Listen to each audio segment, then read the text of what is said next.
आज हामी विशेष एक कवितालाई लिएर उपस्थित भएका छौं। कविताको शीर्षक छ मनका भावना।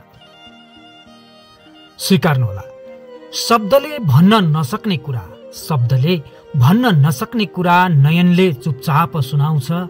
मौनतामा लुकेका पीडा हावासँग बगेर हराउँछ।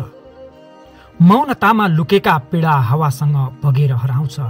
सपना सधैँ हावा जस्तै फन्किन्छ, सपना सधैँ हावा जस्तै फन्किन्छ, तर विश्वासले मात्र गहिराईमा बग्छ। मनका चोटहरू ओझेलमा हराउँछन्, मनका चोटहरू ओझेलमा हराउँछन्, जब माया साँचो भएर झरिन्छ। कसैको सानो मुस्कानले थाकेको मन पनि, कसैको सानो मुस्कानले थाकेको मन पनि उज्यालिन्छ।